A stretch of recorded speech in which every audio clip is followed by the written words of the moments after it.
Hello everyone, welcome to study channel. This is Savita Tewatia. Let's start video. आज के video में हम बात करेंगे कि बी फार्मेसी होता क्या है, इसे कौन से बच्चे दे सकते हैं, क्या इसे बस बायो स्ट्रीम वाले बच्चे ही दे सकते हैं, मैथ्स वाले बच्चे नहीं दे सकते, आर्ट्स वाले बच्चे नहीं दे सकते, इसके लिए ड्यूरेशन क्या होनी चाहिए, मतलब एलिजिबिलिटी क्राइटेरिया क्या होना चाहिए, सैलरी कितनी होती है, एग्जाम कैसा होता है, बेनिफिट क्या होता है, इन सभी चीजों के बारे में मैं आज की वीडियो में डिस्कशन करूंगी।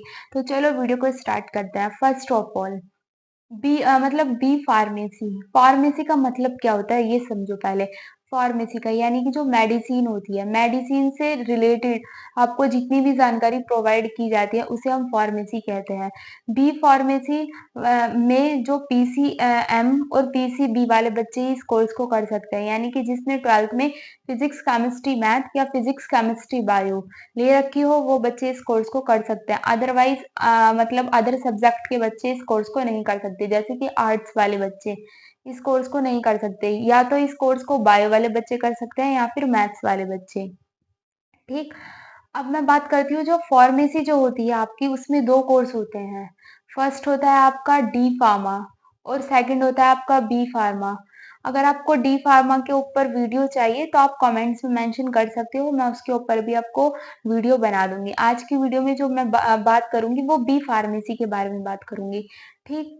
अगर आप बी फार्मेसी 4 साल का कोर्स होता है। अगर आप गवर्नमेंट कॉलेज से बी फार्मेसी करते हो, यानी कि आप जो बी फार्मेसी का कोर्स जो करना चाहते हो वो गवर्नमेंट कॉलेज से करना चाहते हो, तो बच्चों आपकी 1 साल की फीस 20,000 से 30,000 तक होगी बस। अगर आप प्राइवेट कॉलेज से आप अपना बी फार्मेसी कंप्लीट करना चाहते हो तो आपकी 1 साल की फीस 40 लाख से 60 लाख अब हो जाएगी। ठीक है। वो डिपेंड करता है आपके ऊपर कि आप कौन सी इंस्टीट्यूट आपको अच्छी लगती है, कौन से इंस्टीट्यूट में आप अपना एडमिशन कराना चाहते हो। ये आपके ऊपर डिपेंड करता है कि आप कौन से कॉलेज में पढ़ना चाहते हो, कौन सी यूनिवर्सिटी आप पढ़ना चाहते हो। ठीक। अब मैं बात करती हूँ कि हमने बी फार्मेसी कंप्लीट कर ली, क्या अब हमारी तुरंत जॉब लग जाएगी? तो सुनो, ये बात ध्यान से सुनना। अगर आप बी फार्मेसी कंप्लीट कर लेते हो, जो बी फार्मेसी का जो मतलब होता है वो बैचलर इन फार्मेसी होता है, और जो डी फार्मेसी का यानी कि उसमें डिप्लोमा मिलता है, और जो बी फार्मेसी का कोर्स जो होता है उसमें डिग्री मिलती है, यानी कि जैसे आप ग्रेजुएशन करते हो, जैसे BSc, B tech, B com ये सब करते हो ना, बीए, ये सब चीज करते हो तो उसमें आपको डिग्री मिलती है ना, तो इसमें भी आपको डिग्री ही मिलेगी बी फार्मेसी की। और जो डी फार्मा जो होता है आपका, डी फार्मेसी जो कोर्स होता है उसमें आपको डिप्लोमा मिलता है। ठीक। इस वीडियो में मैं बस बी फार्मेसी के बारे में ही बात करूंगी।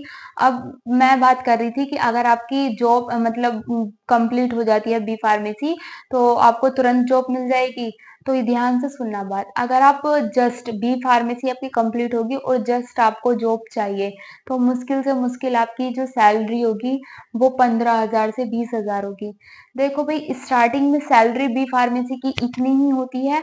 वो आपके एक्सपीरियंस के ऊपर बात है कि आपका 1-2 साल में कितना एक्सपीरियंस हो जाता है तो आपकी सैलरी बढ़ जाती है, सैलरी लाखों तक पहुंच जाता है, वो बात है आपके एक्सपीरियंस के ऊपर। ठीक।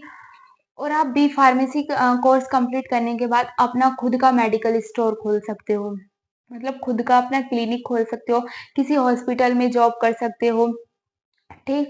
और अपना लाइसेंस बनवा सकते हो जिससे कि आप अपना खुद का मेडिकल क्लिनिक खोल सकते हो। ठीक। आप ड्रग्स इंस्पेक्टर बन सकते हो। ड्रग्स इंस्पेक्टर का मतलब होता है जो इधर से उधर जो दवाएं आती हैं उनकी जानकारी, मतलब उन्हें जांच करके आगे जाना, वो ड्रग्स इंस्पेक्टर होता है। इसमें भी लाखों की सैलरी होती है, पर आपके एक्सपीरियंस के ऊपर बात है। अगर आपको अच्छे से एक्सपीरियंस होगा तो आप इन सब चीजों को ये इंटरेस्टेड हैं, आप इन सब चीजों को इंटरेस्टेड कर सकते हो। ठीक। अब मैं बात करती हूँ, अगर आप मेडिसिन यानी कि इन वो ड्रग इंस्पेक्टर का मतलब ये भी होता है कि जैसे कोई नई खोज यानी कि मेडिसिन की कोई नई खोज हो रही है तो सबसे पहले वो ड्रग इंस्पेक्टर के पास जाती है। ठीक। ये सब आपके, आप बी फार्मेसी के बाद अपना खुद का वो स्टोर खोल सकते हो, आप इंडस्ट्री लैब में जॉब कर सकते हो, आप किसी हॉस्पिटल में जॉब कर सकते हो, आप ड्रग इंस्पेक्टर बन सकते हो। ठीक है, अब मैं बात करती हूँ इसके लिए आपकी एज, मतलब एलिजिबिलिटी क्राइटेरिया क्या होना चाहिए। तो आप 12th पास आउट होने चाहिए, और मैंने आपको पहले भी बताया कि आपको पीसीबी और पीसीएम आपका 12th में होना चाहिए। अगर आपका नहीं है तो आप इस कोर्स को नहीं कर सकते। अब बात करते हैं एडमिशन। अगर आप इसमें एडमिशन लेना चाहते हो, बी फार्मेसी में एडमिशन लेते हो, तो इसमें डायरेक्ट एडमिशन नहीं होता, इसका भी एंट्रेंस टेस्ट होता है। कुछ बच्चे सोचते हैं कि भाई हमारा तो डायरेक्ट एडमिशन हो जाएगा, नहीं, इसमें डायरेक्ट एडमिशन नहीं होता है, इसमें एंट्रेंस टेस्ट होते हैं। वो होते हैं आपके CUET और आपका CPNET।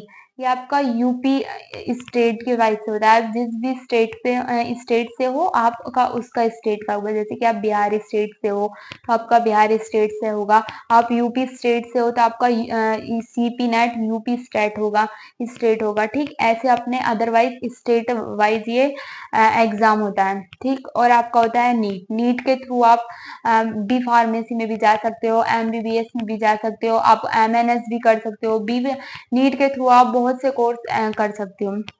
ठीक, अब बात करते हैं कि आपको बी फार्मेसी कोर्स के बाद आपको कुछ और भी करना है तो आप क्या कर सकते हो। हाँ, अगर आपको कुछ और करने में भी इंटरेस्ट है कि आप बी फार्मेसी कोर्स कर रहे हो और आप चाहते हो कि मैं यूपीएससी की तैयारी करूं, तो आप कर सकते हो बी फार्मेसी के साथ। आप चाहते हो मैं बैंकिंग की तैयारी करूं, मैं टीचर्स की तैयारी करूं, तो आप वो बी फार्मेसी के साथ आप इन सब चीजों को कर सकते हो। ठीक है, आज की वीडियो में बस इतना ही। Okay, thank you. अगर आपको कुछ डाउट्स या फिर कमेंट्स हो तो आप कमेंट्स में मेंशन कर सकते हो, मैं आपकी प्रॉब्लम का सॉल्यूशन जरूर निकालूंगी। Okay, thank you.